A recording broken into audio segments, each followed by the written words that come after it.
Un beigās visdrīzāk tas nonāk pie tā, ka tas, kā mēs redzēsim pasauli, noteikti tas mākslīgais intelekts, ko mēs lietosim. Un attiecīgi, kurš kontrolēs šo infrastruktūru, kontrolēs, kā cilvēki redz pasauli un rīkojās. Bet tur bija tāds joks, ka es no vakarā palaidu savu OpenClaw aģentu, no rīta manam uzņēmumam bija nomainījusies valde, es biju izšķīries no sievas, un visi man līdzekļi bija aizgājuši, labā ziņa, ka nebija aizgājuši sievai, sliktā ziņa, ka viņi bija visi mana uzņēmuma kontrolē, kur nekontrolējies. Manuprāt, mēs varam tā kā savā ziņā lepoties ar šo situāciju. Jo, manuprāt, šeit varētu teikt, ka mēs pirmo reizi redzam, ka drons izlēma, pa kurien triekt autonomi. Bet nākotnē ļoti iespējams, ka tam, kuram būs labāks mākslīgais intelekts, viņš vienkārši tas spēks uzvarēs.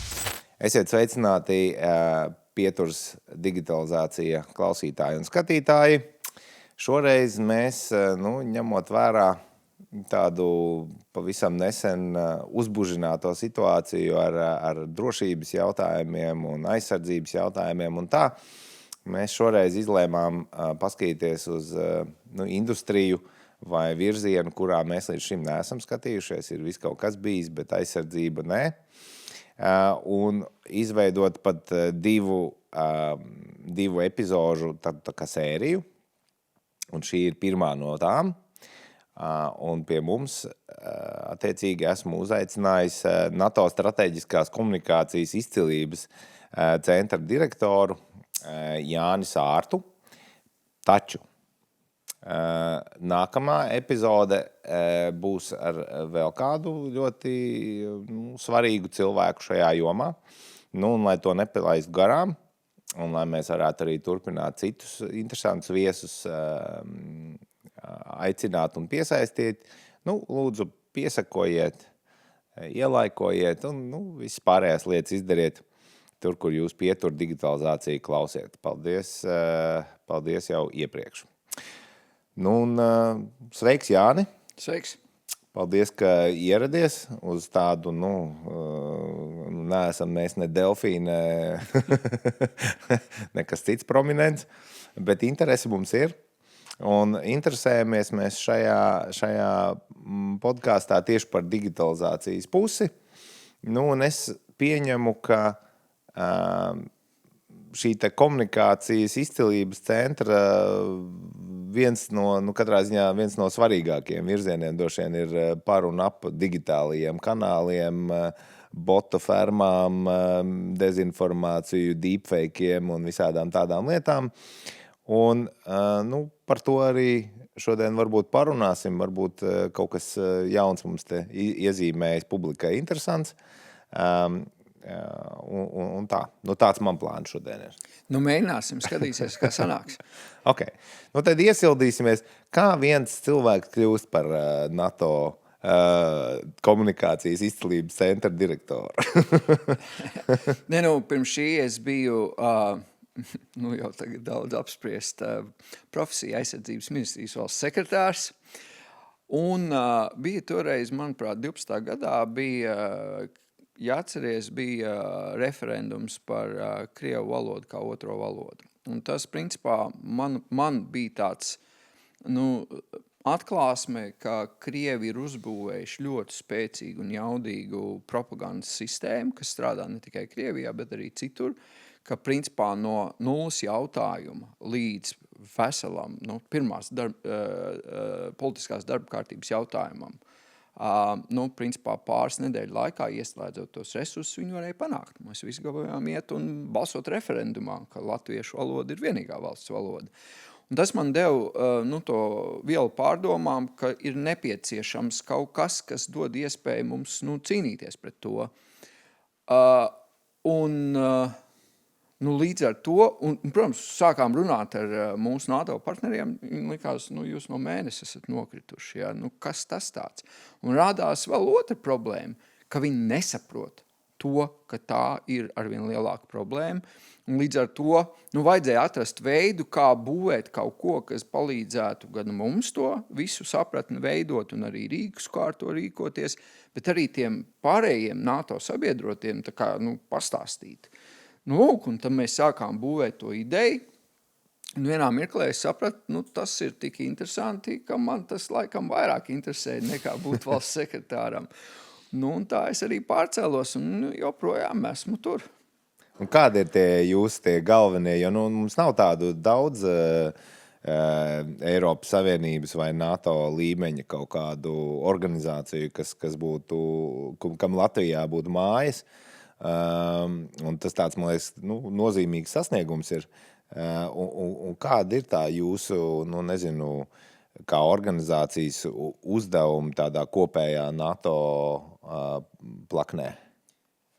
NATO, kā jebkura liela birokrātija, vienmēr ir saskārusies ar problēmu, kādā veidā turēt līdz laikam, kā mainīties līdz laikam. Un tad jau labu laiku atpakaļ tā ideja, ka šie ekscelences centri ir vajadzīgi, lai būtu, un mums ir iedot ļoti liela neatkarība. Man, uzdevums dod nevis ģenerālsekretārs vai ģenerāļi, bet valstis, kas veido šo centru.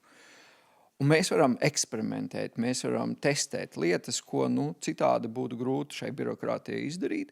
Un, kad mēs ieraugām kaut ko, mums jāmēģina to ieviest un palīdzēt to tā kā adaptēties. Jūs ir tāds tā kā skankorks? Jā, nedaudz. Un līdz ar to mēs pētījumi sākās, protams, ar ļoti klasiskiem pētījumiem, tad mēs pārgājām arvien vairāk uz tā saucamo digitālo pasauli. Šobrīd mēs jau esam izveidojuši un strādājam ļoti aktīvi. Mums ir mākslīgā intelekta laboratorija. Mēs strādājam daudzām zinātnes laboratorijām dažādās alianses valstīs, kā šo te jauno tehnoloģiju, un nevis skatīties uz to, kas ir bijis, bet tā kā mēs mēģinām būt pa priekšu visiem citiem. Ja? Un tad, kad tās zināšanas un metodas ir parādījušās, tad mēģināt tā maksimāli ātri viņas palīdzēt ieviest citur. Un tā ir tā mūsu loma, kur varbūt daudz nesaprot, ka mums nav iedot liela iespēja pašiem tā proaktīvi, piemēram, kara situācijā komunicēt. Mēs vairāk esam tajā atbalstošajā lomā, tā skatā arī Ukrainā, kur mēs tā kā atbalstot to darām.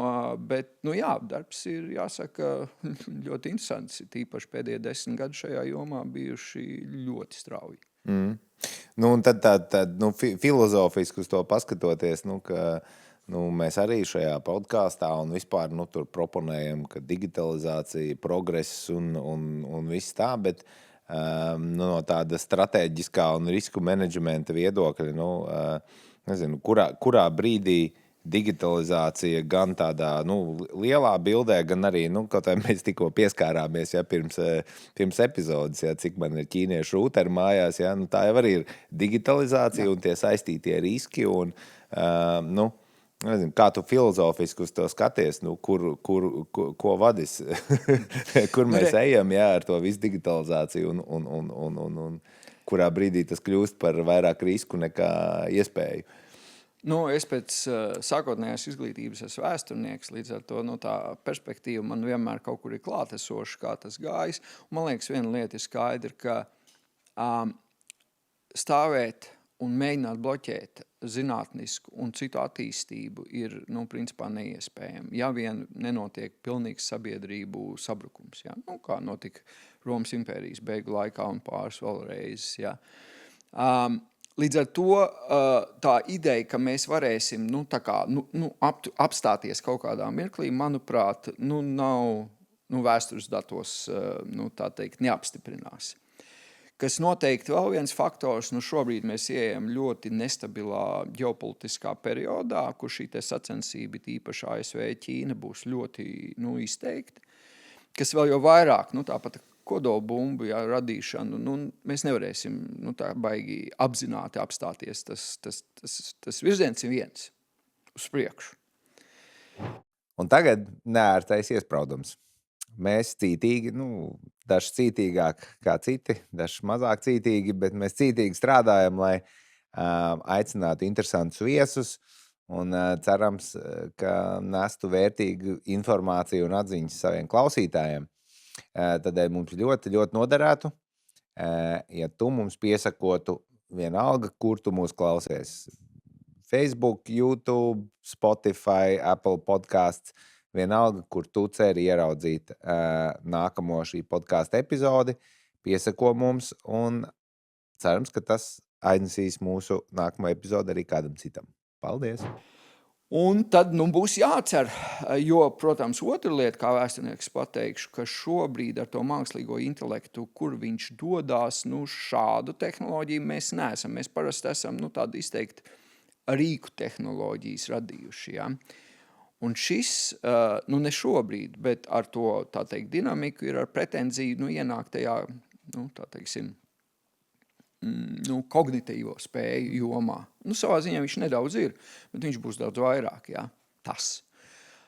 Un tādā ziņā, kur tas var novest, ja? Un kāda veida tā riski, manuprāt, mēs Latvijā ļoti maz esam izrunājuši mitos problēmu, ja, kas, manuprāt, ir vienkārši šokējoši, ka mēs tā kā neesam noprocesējuši ja, to, ko tas nozīmē. Ja.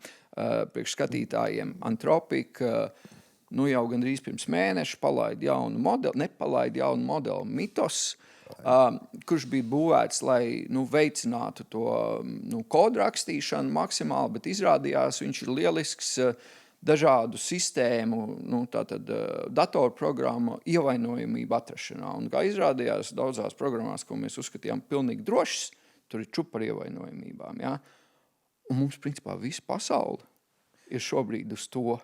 Un nav jau tā, ka to neviens nezināja vai neparedzēja. Skatoties par to vēsturisko līniju, tas, kas man interesanti liekas, ka, un to progresu, ka visi zināja, ka pilns ar ievainojamībām. Tikai neviens nebija pietiekami daudz meklējis, jo tam vajag milzīgu resursu, lai atrastu ievainojamību.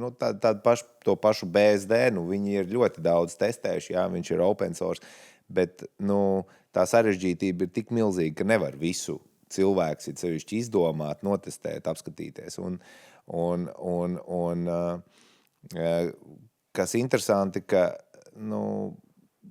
visi jau to paredzēja, ka tur tas aizies patiesībā. Tīri teorētiski attīstoties tiem modeļiem un koda izpratnē, koda rakstīšanai, visam tam tur vajadzēja, tam vienkārši vajadzēja notikt. Jautājums bija tikai par to, kad.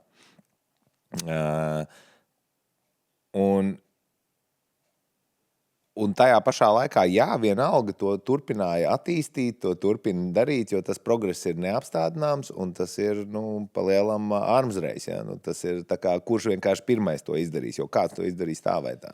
Un es biju pirms laikam 2 nedēļām Amerikā, es runāju cilvēkiem, kas bija šajā procesā iesaistīti, viņi teica, tas, ka tas beidzās tā kā beidzās, tas bija liela varbūtība, ka tas būtu aizgājis pilnīgi citādu procesu, jā, un šajā ziņā arī es varētu teikt, savā ziņā mums paveicās, ka šo modeli radīja Anthropic, kur tā kā brand nosaukums ir drošība un tāda ir vesela virkne kompānija, kas noteikti šādā veidā to nebūtu darījuši. Ja? Un tad tie riski, ko jau mēs tagad dabūtu visi, būtu citi. Jā, bet jārēķinās, ka ja to izdarīja Anthropic un pirmie, ka OpenAI būs otrie un Google būs trešie, jā, un tad ķīnieši būs ceturtie. Tā kā...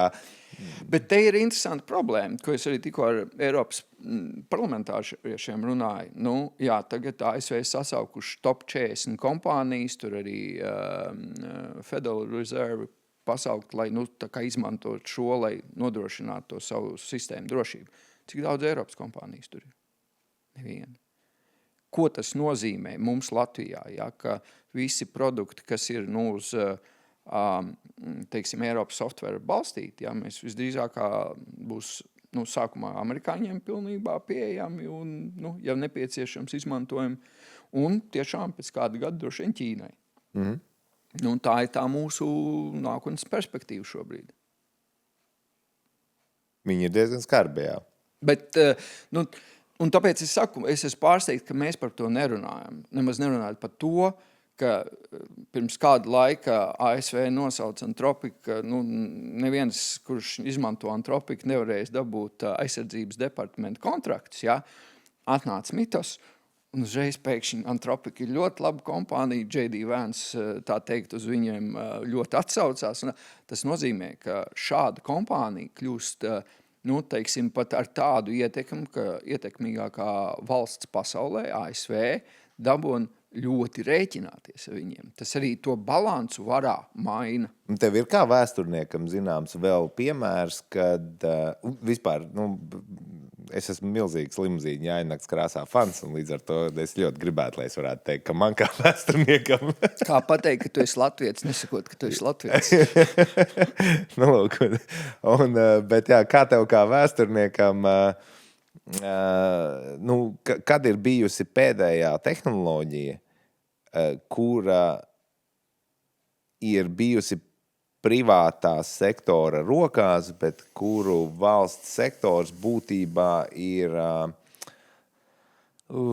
kā latviski vispār pateikt, handlojis, nu, ar domu, ka attiecies pret to kā pret ieroci, jo, nu, tas ir tas, kas pašlaik notiek, no ar domu, ka mitosam ir ierobežota pieeja, nu, tas ir precīzi tas pats, kas notiek, nu, ar došain jaunāko Lockheed lidmašīnu vai nu, kaut kādām tādām tehnoloģijām, nu, tāda precedenta ārpus tāda, nu, klasiskā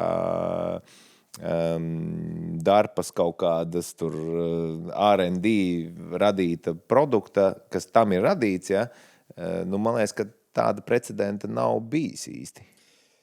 Nu, es arī, kamēr tu uzdevu šo jautājumu, mēģināju ātri pārskriet, es domāju, nē, jo, protams, arī nu, mums tā demokrātiskais, tas kapitalistiskais setups ir diezgan nesens, ja tā no vēsturiskās perspektīvas runājot, un tad nu, kāds, kuram būtu šāda tehnoloģija, vienkārši iepriekšējos laikos vienkārši ļoti ātri nokļuva par nākamo valdnieku. Jā. Nu, tā tu izdomāji katapultu, jā, un tad... Jā, nu, jeb, nu, piemēram, Čingishans, jā, kas integrēja ļoti daudz, nu, katru no atsevišķām tehnoloģijām nebija unikāla, bet tā integrācija padarīja viņu par, nu, principā tā brīža pasaules valdnieku, jā. Un vienlaicīgi viņš sāk pilnīgi ne no valdnieku pozīcijām, jā. Bet šādā veidā pilnīgi noteikti nē. Nu, vienīgais kā kompānijas elements bez tehnoloģijas, es varētu nosaukt, kā nu saucās Indijas kompānija, Brita impērijā, nu, kas principā pārvaldīja visu Indiju, nu, kas arī nu, tā kā ļoti jaudīga, nu, teiksim, biznesa struktūra to varētu nosaukt, jā. Kas, nu, kaut kādus tās elementus mēs redzam, bet ne dēļ tehnoloģijas, nu, citu lietu dēļ, nu, labi, tehnoloģiju dēļ viņi iekaroja, jā. Bet, nu, tie modeļi, manuprāt, tiešām vēsturē tādi nav. Nu jā, jo klasiski tādas tehnoloģijas ir izstrādājusi nu, valsts sektors, parasti kā aizsardzība vai uzbrukums ir bijis tas, nu, tas dzinējs tam visam, un tagad šeit tas ir pēkšņi nu, mainījies tā, ka nu, no sērijas, ja Dario Amadejs ļoti grib, tad viņš tiešām var kļūt par nākamo valdnieku, nu kaut kā tā, vai ne? Nu, varbūt šis kiber uzbrukuma modelis, nē, bet tas modelis pirmais, kas tiešām varēs to, nu, lieliski veikt kognitīvo manipulāciju ar cilvēkiem, tur pilnīgi noteikti. Jo man bail iedomāties, kas notiktu, ja Anthropic vietā līdz šim līmenim pirmie būtu nonākuši XAI, piemēram, un Elonam Muskam būtu Starlinks, tāds modelis, un vēl Brainlinks, vai kā viņu sauc? Neuralink, jā. Un tās visas tehnoloģijas, visas pilnīgi viņa kontrolē, plus vēl roboti, un tas, nu, nav ārpus iespējamā, ja, ka, nu, pēc kaut kādiem tur dažiem gadiem viņš var būt Čingishans, kurš visu šīs tehnoloģijas integrē un kļūst pilnīgi burtiski par ietekmīgāko cilvēku pasaulē. Nu jā, un šeit ir tās divas dinamikas, kuras mums jāsaprot, kur šeit, nu, tehnoloģijas ieiet tajā klasiskajā varas, tajā, nu, teiksim, loģikā iekšā. Un šeit ir pirmais, kā tāds cilvēks, ja tas ir Elons Musks, kur, nu, es piekrītu, es arī savukārt savulaik, kad dzirdēju, ka viņš taisās, tā teikt, radīt raķetes, kas ceļos apkārt zemē un tālāk uz mēnesi, es ļoti smējos. Kopš tā brīža es vairs tā baigi skarbi neizsakos par to, ko Ilons Masks taisās darīt. Ja? Es varbūt skarbi izsakos par to, kāda viņa vērtību sistēma. Bet šajā gadījumā tas ir, kā tas izspēlēsies tādā demokrātiskā vidē. Bet otrs elements šajā visā ir joprojām tā ģeopolitiskā sacensība. Ja? Jo otrā pusē ir Ķīna, kas ir interesanti arī. Ķīnā neviens nekad nerunā par AGI, vispārējo mākslīgo intelektu, tāpēc, ka tā nevar būt, jo ir komunistu partija. Ja? Un tas ir tas loģikas pamatprincips, ka viņi mēģina centralizēt, un lai kāda būtu tā tehnoloģija, komunistu partija vadīs. Un savukārt viņu, tas tā kā savā ziņā ir neizbēgami iet pretrunā ar to, kādā veidā un kur dodās Amerika. Un tas ir vēl viens varas saspīlējuma punkts. Tātad ne tikai kā Maskam beigsies Amerikā, bet arī kā tas viss miedarbosies ar to, ka Ķīna ļoti strauji arī šajās visās jomās attīstās. Un, kā, teiksim, atgriežoties atpakaļ pie tavas, kā saka, primārās specialitātes pašlaik, kā tu skaties, kā viss šī attīstība, kāda būs tā ietekme tieši uz informācijas apritī, vispār informācijas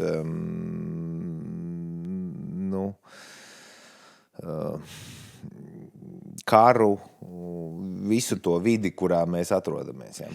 Zin kā, mēs pavisam diezgan nesen, pusgadu atpakaļ pabeidzām darbu kopā. Mēs strādājam ar Cambridge, Oxford un Goldman Sachs institūtu par to, kāda varētu informācijas telpa izskatīties pēc tiem 10 gadiem. Tur bija veselu gadu, tur daudzi apaļie galdi, debates, strīdi un tā.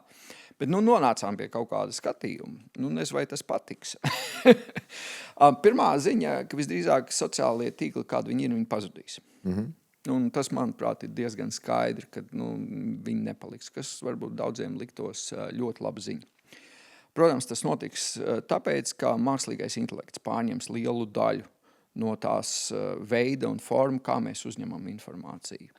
Ar ko ir saistīts nākamais punkts, ka Es varu precizēt, restīvi pazudīs nevis tāpēc, ka viņus nebūs jēga lietot, bet tāpēc, ka cilvēki vienkārši negribēs iet uz Facebooku vai X vai vēl kaut ko, viņi vienkārši gribēs runāt ar savu mīļāko chatbotu, tādā izpratnē? Abas lietas, jo pirmais, ko mēs jau šobrīd redzam, kā arvien vairāk sintētiskā satura sociālos tīklos. Ja? Un iemesls, kāpēc cilvēki ir sociālos tīklos, redzētu, ko citi cilvēki dara. Mirklī, kad tu skaties robotu radītu saturu, kur tad tā jēga? Dažā uzskata, ka joprojām būs kaut kādi tie ieradumi, bet es domāju, atbildot uz to otru daļu, ka mums neizbēgam katram vajadzēs kādu mākslīgā intelekta asistentu. Protams, aģentiem jāpaiet vēl kāds gabaliņš, viņi varētu būt tajā pozīcijā. Un tas nozīmē, viņi sāks ar parastiem, tā teikt, sataisa man dienas kārtību, iepērcies, tur vēl kaut kādas lietas klasiskās, bet ar laiku mēs sāksim viņiem vairāk uztīt, iedod man digestu, kas notiek, ja? Ok, nākamais, man nav ko darīt, izklaidē mani, ja? Un tad šie aģenti savā starpā iedarbojoties, tad nesīs mums to informāciju, vai arī radīs mums specifisku, ja? Es domāju, izklaides grāmatas pēc 10 gadiem, vairs nebūs jēga rakstīt, jo tās uzrakstīs tieši tādu, kā tev patīk tas tavs krimiķis, ja? Tur Nordic, teiksim, noskaņās, ja? Un tikai, producēs tieši pieskaņojot tev. Tas nozīmē, ka tas visdrīzāk būs mūsu vislielākās uzticība šai sistēmai. Un paradoksāli daudz saka, ka Amerikā ir dati, ka cilvēku uzticība mākslīgam intelektam baigi strauji iet lejā, bet izmantošana iet augšā. Kas ir atkal viens no tiem kognitīviem lietām, ka mēs sakam, mums baigi nē, bet ka mēs lietojam tieši tas, ko mēs darām, tas ir baigi labi. Lūk, tad mēs ticēsim daudz vairāk šiem sistēmām nekā citiem cilvēkiem, un beigās visdrīzāk tas nonāk pie tā, ka tas, kā mēs redzēsim pasauli, noteiks tas mākslīgais intelekts, ko mēs lietosim. Un attiecīgi, kurš kontrolēs šo infrastruktūru, kontrolēs, kā cilvēki redz pasauli un rīkojās. Bet tad papildu jautājums un iespēja iegūt papildu punktu. Tad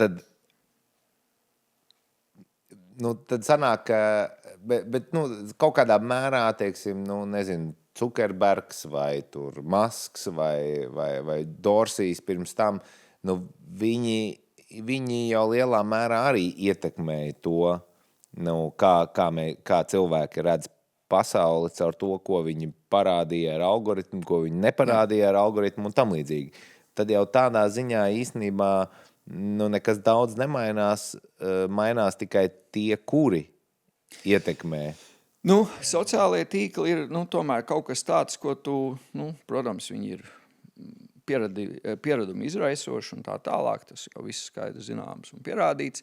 Bet tu tāpatās kontrolē to, cik daudz tu viņus izmanto un kādā veidā un formā. Un vienlaicīgi viņi nav nekad bijuši tik precīzi, mērķēti par tevi, par visām tavām niansēm un tā tālāk.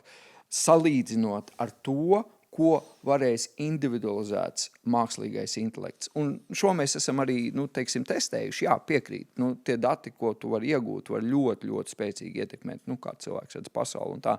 Bet, mēs redzam, un šeit, piemēram, arvien vairāk un vairāk datu tā saucamā neiroloģiskajā tehnoloģijās nāk ārā, kas pavisam dziļi jau ieskatās ķermeņa visās reakcijās un to korelējot ar visiem šiem te mākslīgā intelekta algoritmiem. Tur cilvēkam, teiksim tā, spēja pretoties vairs nav. Jo tur jau var ietūnēt bezmaz dopamīna atbildes reakcija. Tur ļoti niansēt to visu var trāpīt pa visu hormonu, teiksim, tiem, cikliem un tā tālāk. Tas jau tiešām. Lūk, līdz ar to mēs redzam, ka tas būs daudz jaudīgāk. Un otrkārt, ka tu visu laiku tas būs tāds konstants kompanjons, draugs, līdzgājējs un tā tālāk. Un tā iespēja izvairīties būs daudz mazāka. Lūk, un līdz ar to mēs to redzam kā tādu vienlaicīgi. Tas, kā dizainēta būs tā tehnoloģija, ja? Viņi jau var arī ļoti koriģēt dažas no šīm te izpausmēm. Tu jau vari uzbūvēt, ka viņš neveicina tavs dopamīna, tā teikt, vajadzības, ja? Bet mēģina tā teikt, tādu racionālu. Tas tāpēc, kā es tagad varu nelietot Instagramu un varu nelietot Facebooku, bet lielākā daļa cilvēku vienalga lieto. Un tas būs tas jautājums, kādā veidā tā arhitektūra nākotnes būvēsies un kuru mēs patērēsim. Mana hipotēze ir tāda, ka būs rietumos vairāk modeļi, būs lēti un tie būs vēl sliktāki nekā sociālie tīkli, un tad būs tādi, kur tu maksā lielāku naudu. Piemēram, kā tagad pa kvalitīvu AI modeli, tev 200 eiro jāsamaksā, ja ne vairāk. Bet tad tie strādās daudz kvalitatīvāk, un tu arī varēsi operēt šajā pasaulē daudz kvalitatīvāk un arī lēmumus pieņemt. Un tad būs tie, kas būs pavelti varbūt, ja? Attiecīgi ar visu to izpausmēm. Un otra daļa būs, kas būs, es domāju, lielākā pasaulē šos rīkus piedāvās Ķīna. Un tad bez tā, ka tur arī būs tas lētais modelis un tā tālāk, tur arī būs tas teiksim, valsts ietekmes elements iekšā, kas, manuprāt, arī tādi, varētu būt, ka ļoti bīstami scenāriji iziet no tā. Un tas ir arī tas, kur tas informācijas karš būtībā aizies, radīt pirmkārt asistentus, kurus cilvēki lieto un caur kuriem var... Man tas asociējas ar vienu pētījumu, kas manī, kad es iepazinos, es nezinu, kaut kā ļoti iespējās atmiņā, ka Ķīnā no Vietnamā sagūstītos amerikāņu kareivjus, viņiem tajās nometnēs piedāvāja apmēram tādu piedāvājumu, ka nekur tu vari uzrakstīt vēstuli uz mājām, un ja tu tur uzrakstīsi kaut ko labu par komunismu, tad tu dabūsi ābolu vai papildus rīsu bļodiņu. Un kas notika, ir ne tikai tas, ka šie kareivji lēnām, pamazītiņām, ābolu dēļ sāka rakstīt, bet tā galvenā atziņa bija, ka viņi, tad, kad viņi atgriezās atpakaļ Amerikā, viņi bija pārliecināti komunisti, viņi pārliecināti stāstīja, ka Ķīna ir labākā valsts un vispār tikai tā vajadzētu dzīvot. jo mēs, sevišķi, ja mēs kaut ko, tas tajā pētījumā bija skaidros tieši, kad tas, ka tikko mēs kaut ko paši no sevis uzrakstam, mēs tam noticam. Ja? Bet es pieņemu, ka mazākā apmērā tas ir arī uz to, nosacīt Ķīnas modelis iemetīs, kad atbild uz tavu jautājumu ir šāda, bet Pings tev palīdzēs to izdarīt vēl labāk, vai Ķīnā tas notiek vēl labāk, ja? Ka kaut kādā veidā tā pilināšana nostrādās. Pirmkārt, tas, ko tur raksturoja, ir tas apstākļi, kādā pirms līdz šīm tehnoloģijām tā ietekmēšana strādāja. Tev vajadzēja principā kontrolēt vidi, kurā tu kontrolē tos parametrus, un tā var panākt šo cilvēku uzvedības izmaiņu. Tas arī savā ziņā, uz ko mēģināja Padomju Savienība iet, tikai mazāk kontrolētā vidē un netik restriktēti. Šobrīd tās tehnoloģijas dod iespēju to izdarīt veidā un formā, kas ir daudz mazāk sajūtams. Pirms pusotra gada 2 pētnieki no Cambridges bija pētījums vienā no zinātniskiem žurnāliem, kur viņi teica, ka viņa pareģojums, ka no uzmanības ekonomikas, kas ir šobrīd visi tie sociālie tīkli un tā, mēs pāriesim uz tad jāmēģina atrast latviskais vārds intentional economy, jeb nodomu ekonomiju. Un tas arguments ir, ka mākslīgais intelekts varēs iedēstīt mūsos nodomus, mums nemanot, ka viņš to dara. Un tad attiecīgi, kādi tur tās izpausmes. Ja? Un runājot par nākotnes informācijas karu, pirmais, kas mēs tagad redzam 2 kari, mums salīdzinoši tuvu notiek Ukraina. Pirmkārt, Irānā. Un abi kari pamatu tēze abos gadījumos ir mēģināt izmainīt veidu, kādā sabiedrība uzvedās. Kā viņi rīkojās? Ja? Putins gribēja, lai Ukraiņi piekrīt, kad viņi izem Krieviem un neko par to nesaka, un savukārt Irānā cerēja, ka tā Irāņi sacelsies pret to ajatolu režīmu. Un to mēģināja panākt ar ieročiem. Bet pašā būtībā tas jau ir uzvedības maiņas modelis, ko tu mēģini panākt. Līdz ar to es redzu visu šīm tehnoloģijām attīstoties, karš un konflikts arvien vairāk mēģinās funkcionēt tajā līmenī. Priekš kam tev sūtīt raķetes, ja tu vari panākt šo uzvedības maiņu, šo tehnoloģiju izmantošanu, neizmantojot vismaz šādā apjomā. Tas ir daudz ērtāk, tas ir ar daudz zemākām izmaksām un mazāku reputācijas risku. Tas ir viens, otrs, ka tas, ko mēs ļoti skaidri redzam no Irānas, es pie tā gribēju pamatīgāk pieskarties tālāk, bet tas, ko mēs redzam, ir, ka tām raķetēm jau neko nevar atrisināt. Neko nevar panākt. Var, bet ne tik lielā apjomā, kā tur daži uzskata. Ja? Jā. Viņi nav panākuši ne režīmu maiņu, ne viņi var kaut ko izdarīt ar to, ka Irāna kontrolē savu šaurumu, viņi kontrolē savu šaurumu, viņi to dara ar savām mazajām laiviņām un droniem un vispārējo, ar salīdzinoši super mazām izmaksām pret 3 avionesēju uzturēšanu un tam līdzīgi. Restīvi, tas, man liekas, ka ir ļoti, Ukrainas karš savukārt kaut ko citu parāda par operatīvajām lietām kara vešanā, ja? Bet principā to pašu. Ka ar lielām, dārgām raķetēm, restīvi, nezinu, kaut kāds Haimars nav tik vērtīgs kā 500 FPV droni, vai ne? Kaut kādā. Šobrīd, ko mēs ieraugam, šobrīd šajā, tas ir tā kā tāds momentu uzņēmums, kurā vietā šobrīd ir kara vešana.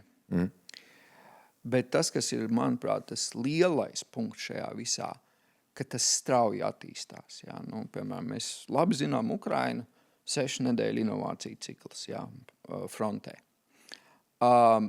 Irānu varbūt mēs tik precīzi nevaram pateikt, bet arī tur diezgan nopietni un strauji tā inovācija notiek.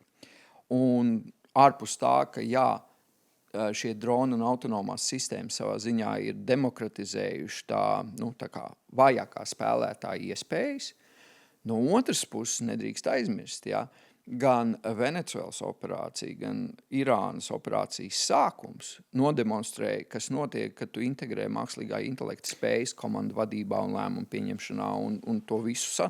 Un šeit būs dažādi spēki, un kāpēc es ar to sāku, ka es šobrīd tā kā neņemtos apgalvot, kurš virziens, tad pēc 3 gadiem būs tas dominējošais. Bet tas, ka tas dos iespēju arī mazākiem spēlētājiem, kuriem ir ātrums un izgudroti spēja, jā, vienlaicīgi tas mākslīgais intelekts arī radīs arvien lielāku un lielāku nospiedumu uz to, kādā veidā tas notiks. Un tas, kas noteikti notiks, ka tas laika rāmis arvien saruks un saruks. Ja tagad, ja kādreiz karā tu varēji, tu dienas domāt, ko darīt, jā. Tagad var stundas, tad drīz būs minūtes, un mēs droši vien būsim mirklī, kad būs arī sekundes, jā. Un tad ir jautājums, kā tu to dari, un tad pamat pieņēmums, ka tev būs jāiet atpakaļ laikā, tev būs jārada maksimum daudz dažādas simulācijas par iespējamām nākotnēm, uz ko tu balsti tos savus tālākos lēmumus. Un es gribētu teikt, tas nav nemaz tik tālu nākotnē. Es domāju, ka tās simulācijas, tas pirmkārt jau tagad notiek, un tāpēc jau visa tā ņemtne ap Antropiku Amerikā bija, ka viņi reāli saprata, cik tas ir vērtīgi plānošanā un arī izpildē, un tad, kad Antropiks sāka tur kaut ko spursloties, tāpēc jau viss tā ņemšanās tur notika. Jā, un tur ir tas mans arguments, ka tajā demokrātiskā sistēmā, kādā mēs visi esam, tā doma, ka šo pašu simulāciju attiecināt uz sabiedrības uzvedības modeļiem baigi nav. Bet, tas ir īstenībā tas, ar ko mūsu laboratorija nodarbojās. Mēs pie šīm lietām strādājam, un arī, protams, tā tehnoloģija vēl nav tāda, kad var pilnībā nosimulēt ļoti precīzi, bet es paredzu, tas ir vairāku gadu jautājums, un mēs tur būsim.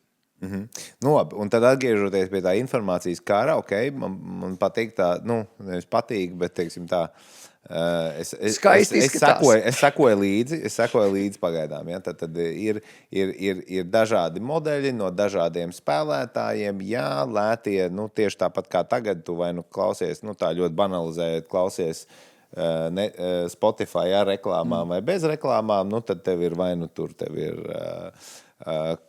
Claude Opus, vai tev ir tur aizmirsu, kā sauc DeepSeek, jā, piemēram, jā. Un labi, jā, tad tur attiecīgi kāds kādu ietekmē, bet, kas notiek ar pārējo? Tur es saprotu, kāpēc sociālie tīkli varētu pazust. Man gan liekas, ka vairāk tas būs par to, ka tas pārvērtīsies par tādu, latviski runājot mēslu, ka to vienkārši tā kā reti, kuram būs tik daudz laika, lai viņš tērētu to uz viltu skaķīšu video skatīšanos. Bet cilvēks ir īpatnēji būtne, varbūt arī, kas skatīsies. Kas ir nākamie tie secinājumi? Mūsu attiecības ir realitāte. Jau tagad mēs redzam, mēs tā, tie informācijas burbuļi rada tos, bet tas, ko mēs redzam arī caur visām sintētiskām lietām, papildinātā realitāte, kas arvien vairāk arī ienāks iekšā noteikti, radīs tā, ka tā būs principā diezgan individuāla realitāte, ka mēs tā kā redzēsim, un tas varētu būt problēma, jo mums jau vajag vienoties kā sabiedrībām un sabiedrības grupām, ja, un mēs jau redzam, ka atsevišķi tie burbuļi, redz tās lietas, mums jau, principā, iekšēji tepat Latvijā ir grūti vienoties. It kā liktos, tomēr tā paša vieta, un mēs esam maza sabiedrība, bet tas var nomest vēl pie, pilnībā individualizētas realitātes, ja, un es neesmu īsti droši, kā mēs to varēsim tikt galā. Jeb arī, ja kāds kontrolē šīs visas lietas, vienkārši būs viena realitāte, tajā virzienā.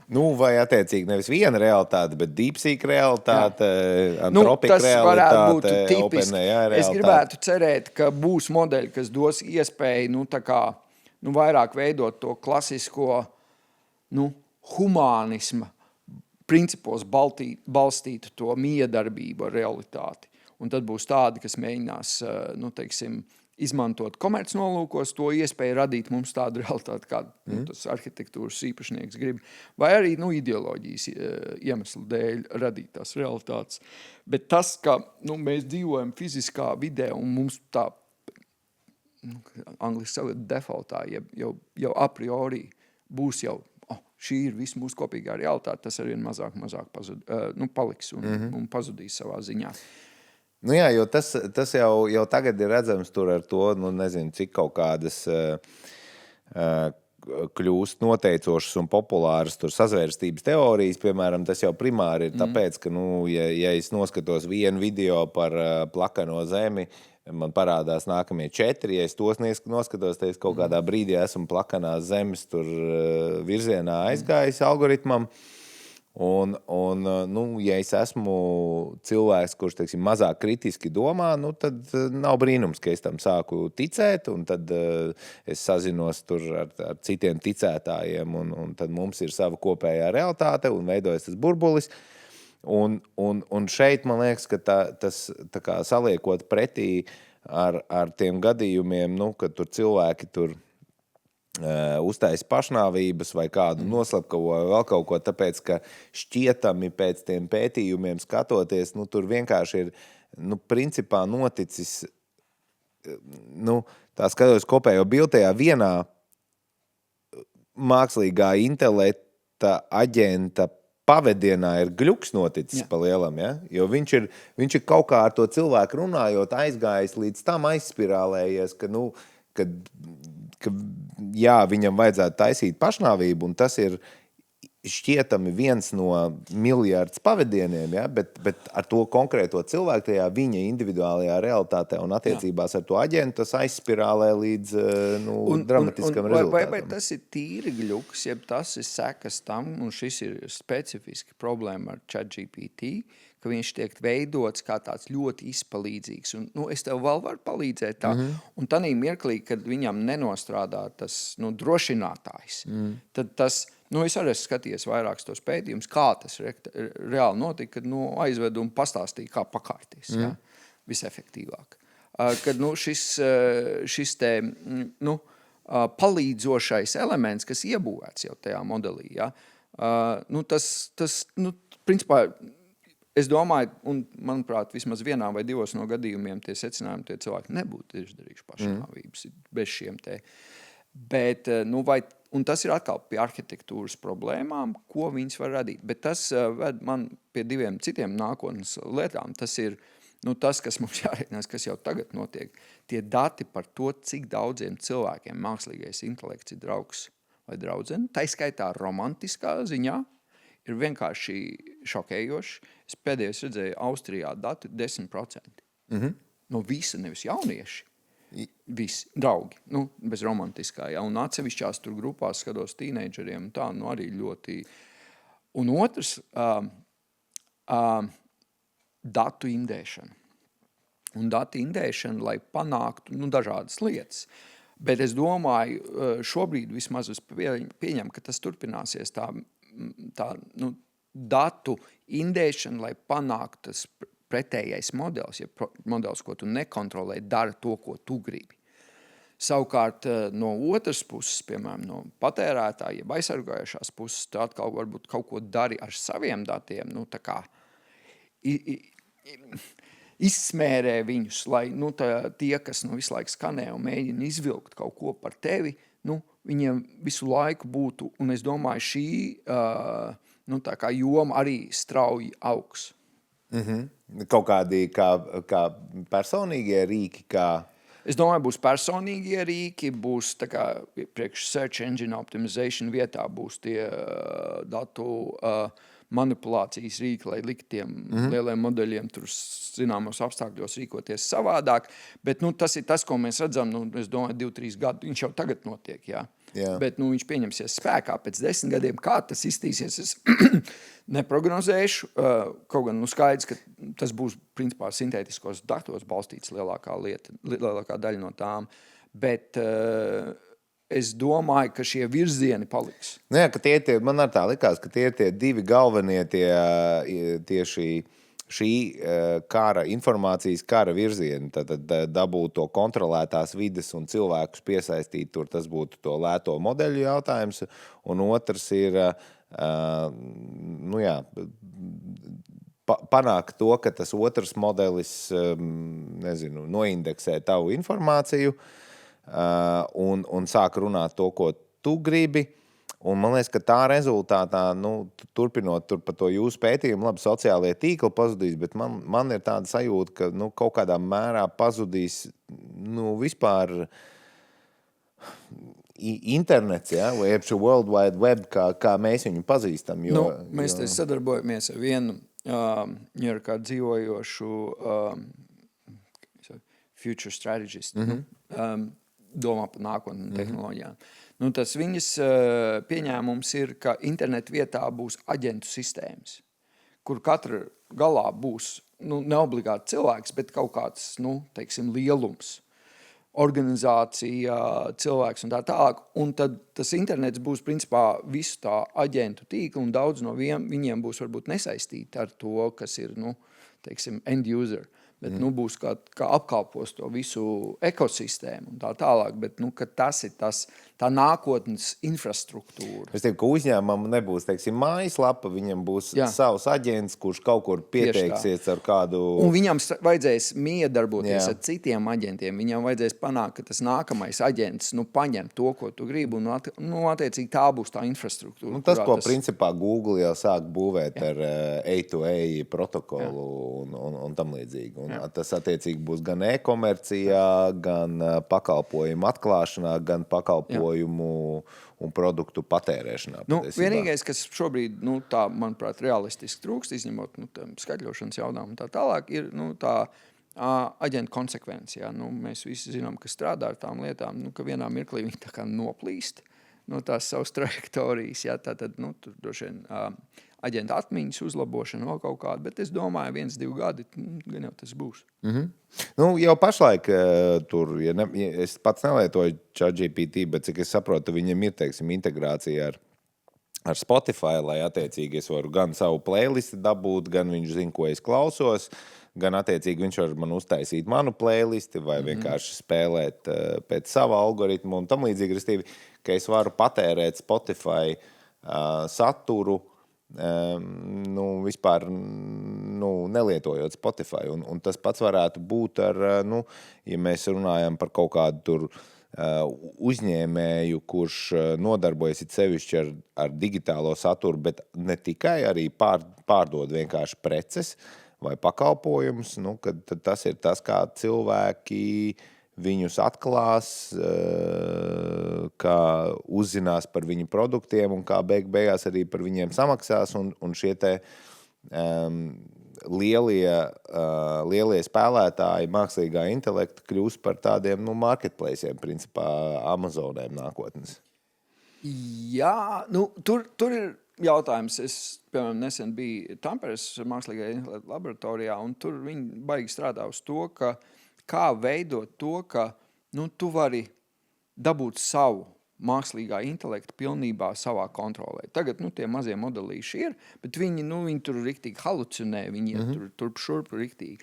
Un viņi strādā pie tā, un tā ideja man savā ziņā imponē, es tādu gribētu, kas ir 80%, 90% veikspējas no lielā modeļa, bet lielākām daļā jautājumu pēc 5 gadiem tas būs šādi pietiekami. Bet tu pilnībā kontrolē to visu ekosistēmu un arī visus datus un tā tālāk. Līdz ar to, vai tas būs pilnībā dominēts no lieliem spēlētājiem, jeb arī parādīsies šie risinājumi, bet tas prasīs cilvēkiem zināšanas. Tas nebūs tīri, ka tu paņem off-the-shelf. Tev būs jāstrādā ar to, lai tev tas ir. Bet, es redzu, ka vēl arī šādas iespējamības ir. Man viņas patīk, tāpēc es esmu, tā teikt, baist. Es gribētu, ka tā tas ir. Bet, protams, tā finanšu loģika it kā rāda vairāk uz to, ka tie lielie milži uzvarēs. Bet, skatoties arī tagad tie aizvērtie modeļi un open source modeļi, open source modeļi atpaliek pa pusgadu. Jā. Nav jau tik liela tā cena, ja tev nevajag, tā kā AGI radīt. Jā, un tas, ko mēs redzam pēc tā, ko dara Apple, un es domāju, par ko arī signalizē nākamā Apple CEO izvēle arī, ja, ka tas ir tas, es domāju, uz ko viņi ies, ka mēs varēsim diezgan tipiski Apple viegli uz sava MacBook Pro vai tur Mac Mini vai vēl kaut kā darbināt to kaut kādu savējo lokālo mākslīgo intelektu, kurš aizies pie lielā modeļa tikai tad, kad viņam vajadzēs.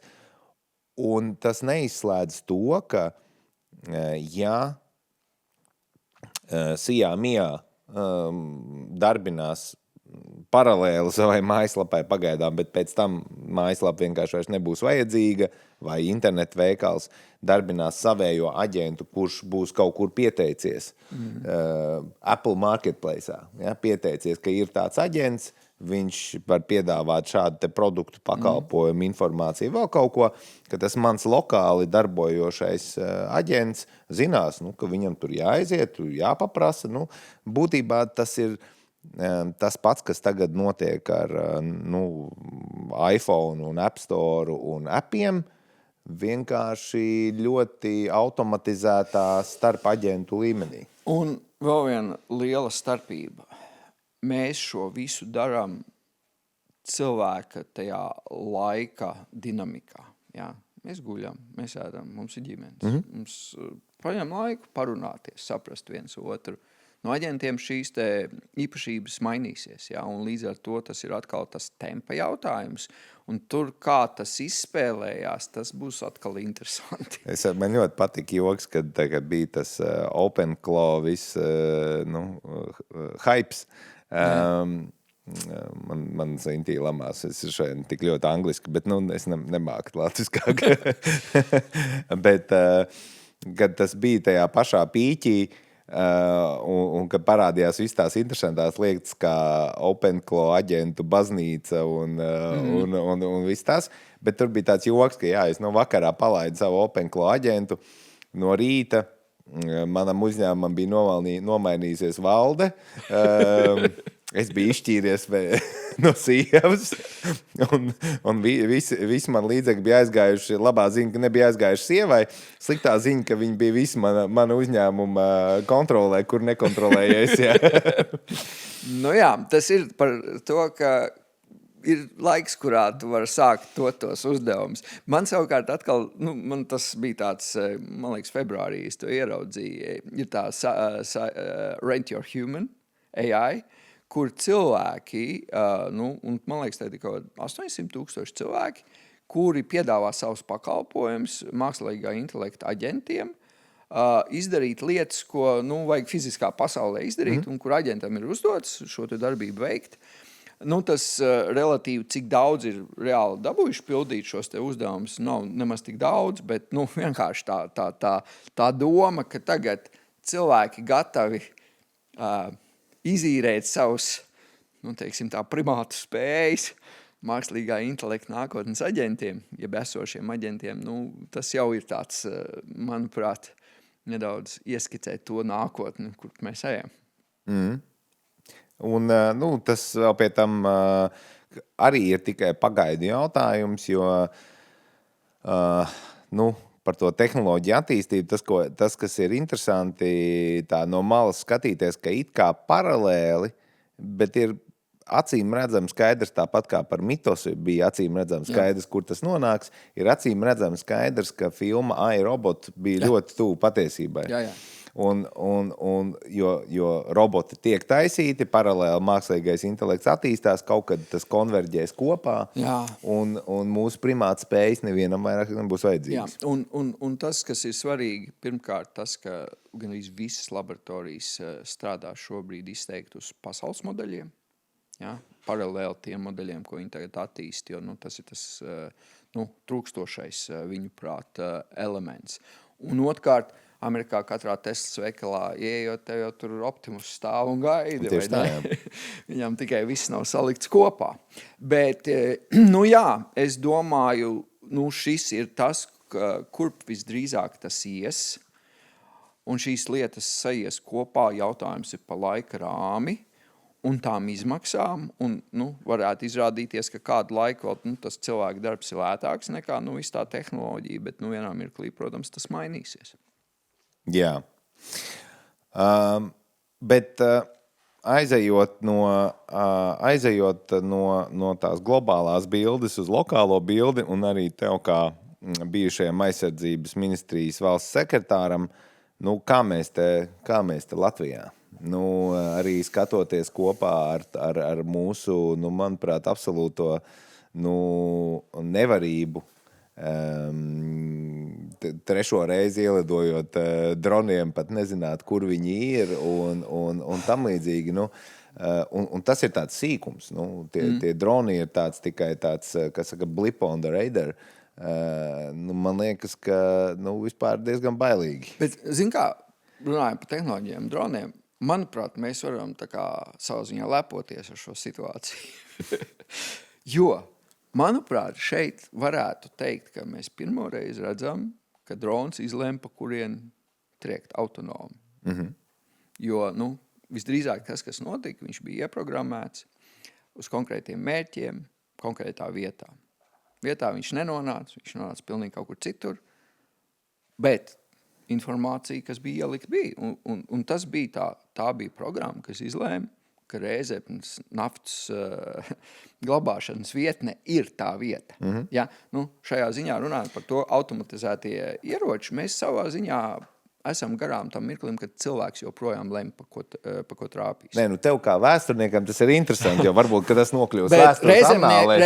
Es zinu, Rēzekniešiem tas bija pilnīgi neinteresanti, bet tas bija tiešām liels pārdzīvojums. Bet, es atkal saku šeit, un es arī vairākas reizes esmu teicis publiski, ka, diemžēl, man jāsaka slikti ziņas, 100% aizsardzības nav pret droniem nevienam.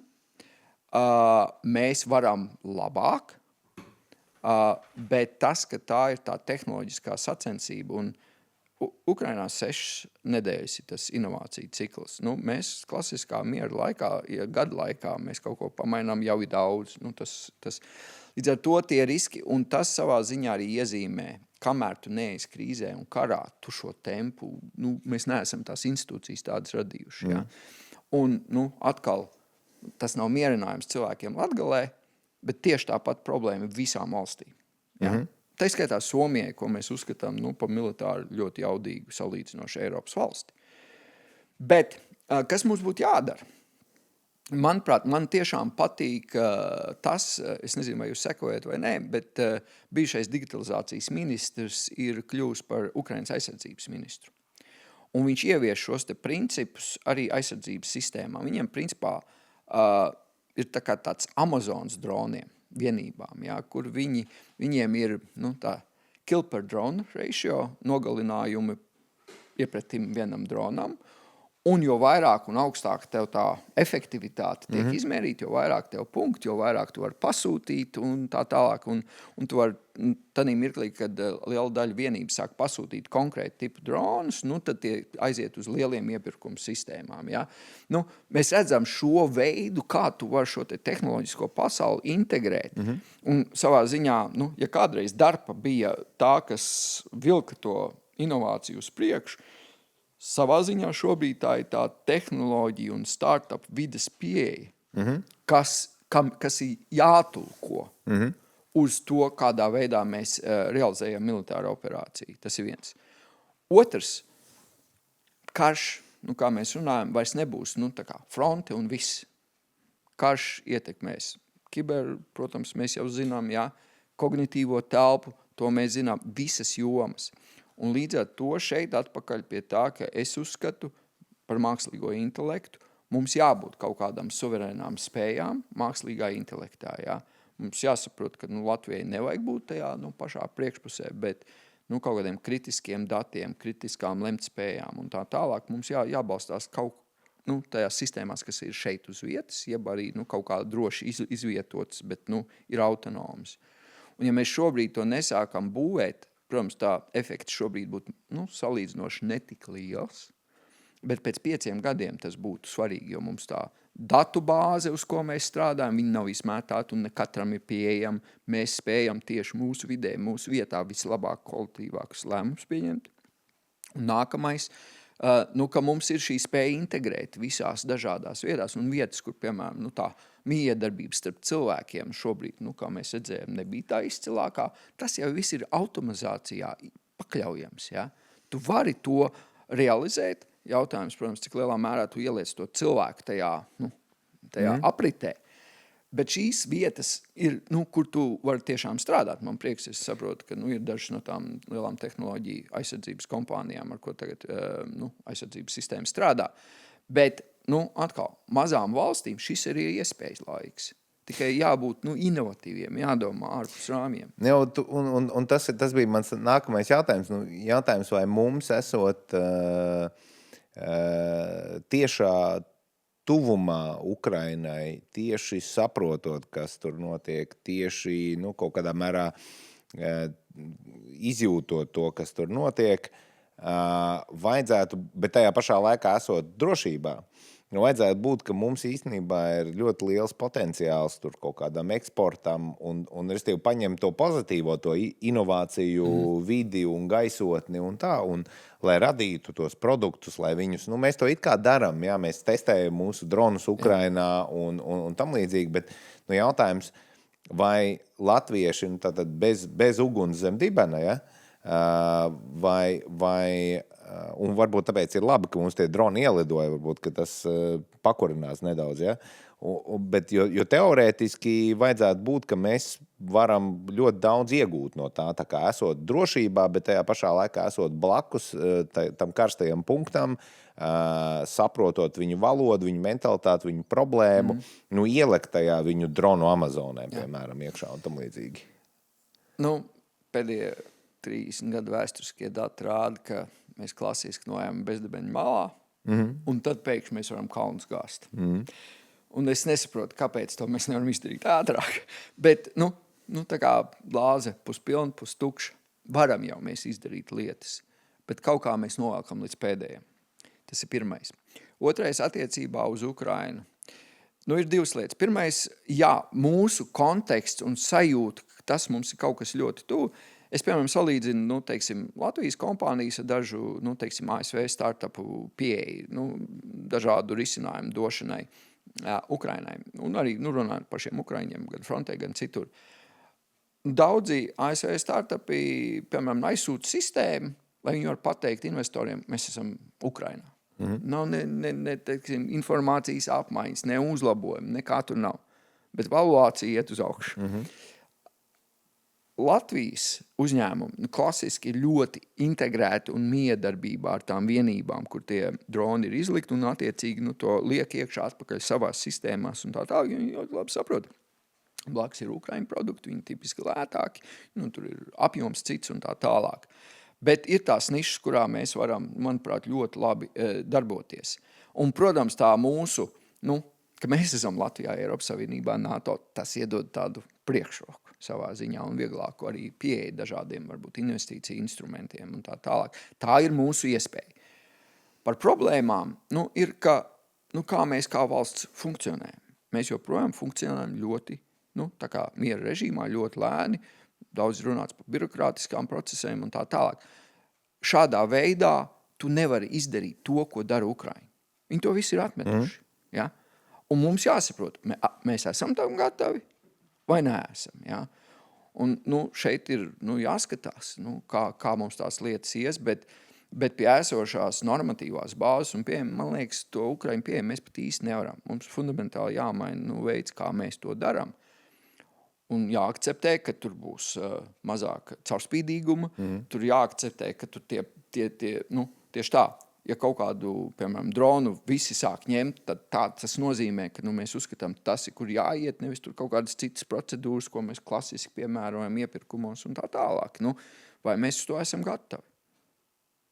Nu jā, jo ātrums prasa kaut kādus, lai varētu braukt ātrāk, tad jānoņem šķēršļus, savādāk nevar Un ātrumu savā dabūt ziņā tas jau nevienā ir tas vidē. lielais Eiropas stāsts, jā, ka mēs esam tik ļoti sastrukturizējuši noteikumos visu, ka mēs vairs netiekam līdzi, un tas ir paradoks.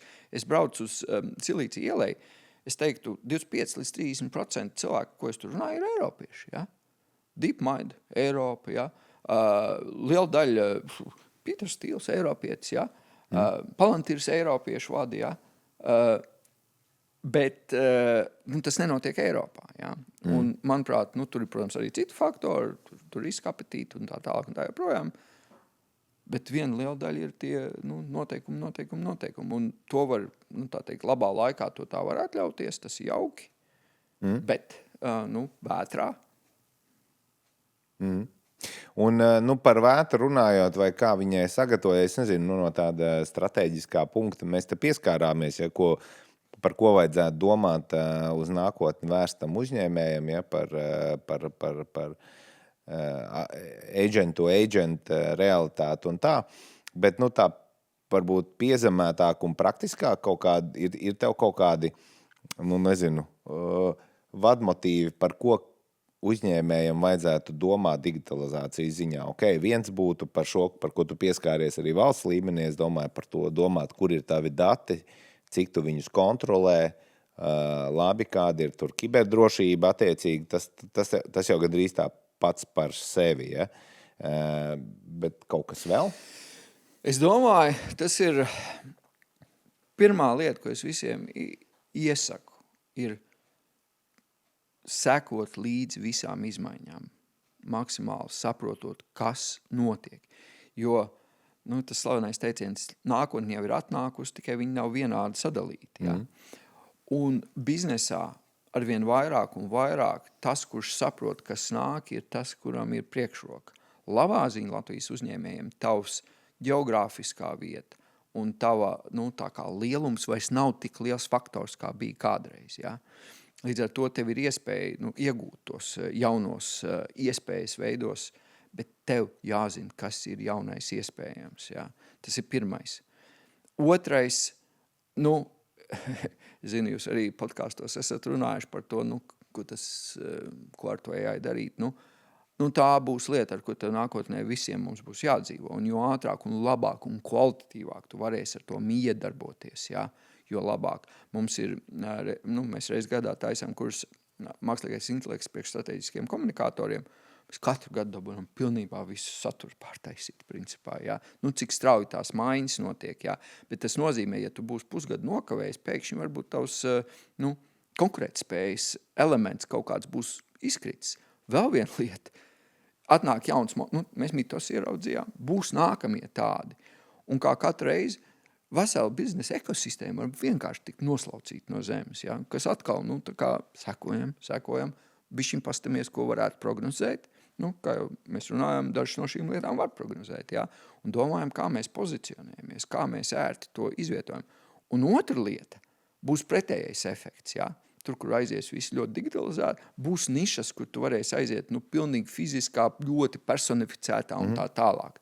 Sēvis, ja tu ražo lāpstas, tev jādomā, vai tu sāc taisīt lāpstas ar iegravētu vārdu un pielāgot rokturu tieši īpašnieku rokai. Un baigi izteikt to cilvēcisko sajūtu, ka tu viņu pēc. Jā, vai arī otrādi domā par lāpstām, kuras varēs izmantot roboti. Jeb arī paņem vienu aģentu, kas pārliecinās, ka tavas lāpstas ir 10 reizes labāks par Husqvarna un tavs brand names būs tur augšā virs šitiem visiem citiem. Jā. Un tagad neērtais iespraudums. Mēs cītīgi, daži cītīgāk kā citi, daži mazāk cītīgi, bet mēs cītīgi strādājam, lai aicinātu interesantus viesus un cerams, ka nestu vērtīgu informāciju un atziņas saviem klausītājiem. Tādēļ mums ļoti, ļoti noderētu, ja tu mums piesakotu vienalga, kur tu mūs klausies. Facebook, YouTube, Spotify, Apple podcasts. Vienalga, kur tu ceri ieraudzīt nākamo šī podkāsta epizodi, piesako mums un cerams, ka tas aiznesīs mūsu nākamo epizodi arī kādam citam. Paldies! Ok, un vēl par to informācijas kāru man tāds tā kā, mēs gan tam pieskārāmies, bet kā ir ar tiem, es tā tiešā veidā nepaprasīju, kādi ir, teiksim, mēs runājam par demokrātiju, par demokrātisku sabiedrību un tam līdzīgi, bet kā tas viss, beigās, noteikti, ka jūs strateģiski domājat par to, kā tas var ietekmēt vispār demokrātisku sabiedrību un vai gadījumā nebūs līdzīgi kā ar Covidu, ka radīsies iemesls, ja? Un tad, piemēram, sāks piegriezt skrūves, tāpēc, ka redz, tur, informācija, ir tur informācijas karš un tam līdzīgi, un tagad mēs sāksim kontrolēt plūsmu, un tas pārvērtīsies nenovēršam par cenzūru, vai atkal tā visa savukārt individuālā realitāte, tā savukārt, demokrātija prasa, lai vairums cilvēku par kaut ko vienojās. Ja? Un tā, Manuprāt, tas, ko tu saki, ka tas Covids paralēli, kad valdība lēmj un tad tur notiek kontrola, šis kļūst arvien mazāk iespējams, jo valdība jau tās tehnoloģijas arvien mazāk un mazāk kontrolē. Ja? Un tie likumi un noteikumi, mēs arī ar Eiropas Savienību to esam izgājuši cauri, uz šīm tehnoloģijām baigi labi nedarbojās. Ja? Es vispār argumentētu, ka 20. gadsimta regulēšanas sistēma ir pilnīgi nepiemērota šīm tehnoloģijām. Mums vispār jāpārdomā, kā mēs to darām. Līdz ar to es uzskatu, ka tā efektivitāte uz šo jomu samazināsies. Ja? Un pat ja kāda valdība to gribēs, to īsti nevarēs izdarīt, ja vien kāda no tām noteicošām tehnoloģijas kompānijām nebūs uz vienā laivā ar viņām. Ja? Kas tad varētu būt tas riska scenārijs? Ja? Bet tas, ko es redzu, piemēram, kā mēs taisīsim vēlēšanas šajos apstākļos, jo es ļoti labi redzu, ka varbūt ne šajās mums arī viens uzdevums, kā nodrošināt vēlēšanas no mākslīgā intelekta iejaukšanās. Ja? Tur ir kaut kādi pamat elementi, kā tu to dari, balstoties šī brīža spējās mākslīgam intelektam, bet nākotnē ļoti iespējams, ka tam, kuram būs labāks mākslīgais intelekts, viņš vienkārši tas spēks uzvarēs. Tur ir ļoti, manuprāt, pamatots, un es domāju, tas varētu būt jau nākošais vēlēšana cikls. Ja? Jo iepriekšējā ciklā mēs redzējām ļoti skaidri tajā pašā tagad tev vajag TikTok dabūt, ja? Jā, tieši tā, Rīgas domas vēlēšanās mēs redzējām, ko labākie rezultāti bija tiem, kam bija labākie sociālie tīkli joprojām. Jā, pēc 4 gadiem es domāju, tam, kam būs labāks mākslīgais intelekts, prātīs labāk izmantot, tas uzvarēs. Un tas savā ziņā ir jautājums, vai mēs gribam šādā veidā nonākt pie tā, kas ir mūsu pārvaldīšanas, tā teikt, priekšpusē. Es, tā kā, vecmodīgs cilvēks, man tomēr tās idejas un personības liekas tomēr svarīgas, ja? Bet, tam jābūt atbildēji uz šo jautājumu, kādus tos jaunos noteikumus mēs gribam piemērot. Es hipotētiski pieļauju, ka mēs dabūsim pāris reizes šos gadījumus, ka tie, kam būs labāks mākslīgais intelekts, ievēlēsies, un tad mēs sāksim visi domāt, varbūt tomēr kaut kas tur jāmaina tajos noteikumos. Ja? Un visbeidzot, tā infrastruktūra būs ļoti, ļoti svarīga. Ja? Tas, ko mēs kā sabiedrība izmantosim, kā šos risinājumus mākslīgā intelektā, ja? Tas arī noteiks tās iespējamības. Ja? Es domāju, veselas sabiedrības izmantos Ķīnas risinājumus, un viņa iespējamības būs sašaurinātas. Un tad mums rietumos, pieņemot, ka mums varbūt tā Ķīna nebūs tik prevalējoša, bet citi, tad ir jautājums, ja, ko mēs būsim izvēlējušies, uz kādiem pamatprincipiem un kā tas rezultēsies mūsu tajā miedarbībā. Bet tas, ka esošā veidā un formā demokrātija diez vai varēs ilgstoši noturēties, man liekas diezgan skaidrs. Ir viela pārdomām. Jā, bet pasaule mainās. Būs interesanti. Viņa visu laiku ir mainījusies. Un tajā pašā laikā par vēlēšanām konkrēti runājot, nav jau tā, ka nezinu, tā pašā Amerikā ļoti tipiski vēlēšana rezultāts nav noteicis tas, kuram ir vairāk naudas. Un nav tā, ka tie sociālie tīkli būtu jauns fenomens tieši ietekmēšanas ziņā. Ja? Līdz ar to man ir cerība, ka mākslīgā intelekta, ja viņš būs demokrātiski pieejams pie noteikuma, ja?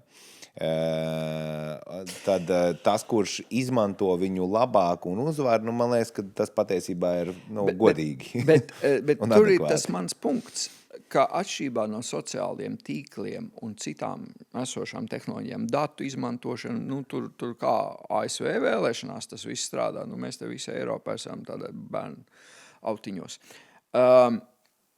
Tieši mākslīgais intelekts ir tas, kurš uztais to starpību, jo es zinu arī, daudz no laboratorijām strādā pie jaunākiem modeļiem, viņi nav pilnībā nofinišēti un tā, bet viņa spējas ir šeit. Un tāpēc tas, kuram ir priekšā tā spēja un tas laiks sašaurinās, jā, tā spēja var būt pusgada ietvaros diezgan nopietni, un vienam kandidātam ir pieejamība un citiem nav. Tas var uztaisīt to starpību. Jā, pirms tam tas bija nauda, tas bija datu un tehnoloģiju cilvēku kampaņā, kas ārkārtīgi būtiski bija. Bet šeit jau būs pieeja tā source technology, kas varbūt vispār plaši nav pieejama, kas tā kā aizviet pie tā, ka kurš tas būs, Sams Altmans vai Elons Musks, kuriem būs tā pieeja, kas tad lems. Tagad būs nevis sorosisti, bet lamu vārds būs, bet kaut kādi altmanisti. Jā, tas es domāju, daudz cilvēku seko tehnoloģiju jomā tam slavenai tiesprāvai, kas tagad notiek. Tas savā ziņā interesanti. Jā. Un tad noslēdzot, mums tāds paradums ir, ka iepriekšējais viesis atstāja jautājumu nākamajam. Un iepriekšējā viesa Lienīte Caune jautā, ko tu varētu izdarīt savā profesijā tādu paliekošu, kas būtu kā pievienotā vērtība visai sabiedrībai. Tev vajadzētu būt, ka viegli atbildēt. Tas, ka man gribētos izdarīt manā jomā, ir, ka es varu panākt, ka šo tehnoloģiju izmantošanā nevis mēs vienmēr ieraugam Krieviju, tā teikt, jaunāko robotizēto tīklu, jaunāko uzbrukumu un tā, un tad brīnamies un mēģinam saprast, ko ar to darīt. Bet panākt, ka mēs esam priekšā un mēs esam pirmie, kas var nolikt galdā Krievijai kaut kādu situāciju, lai viņi brīnās un domā, kā ar to darīt. Un tādā veidā, tā teikt, to kauju pārvirzīt no mūsu pagalma uz viņu. Un ja viņi tur, tad pie mums viņiem nav laika un enerģijas atnāk. Tas būtu mans, tā kā, ko es gribētu panākt. Ok. Labi, un kāds ir tavs jautājums nākamajam viesim? Tu jau dzirdēji intro, ka tēma būs līdzīga. Tu vari pēc tā vadīties, vari arī pēc tā nevadīties. Vari prasīt, kas ir garšīgākais brokastu ēdiens. Ne.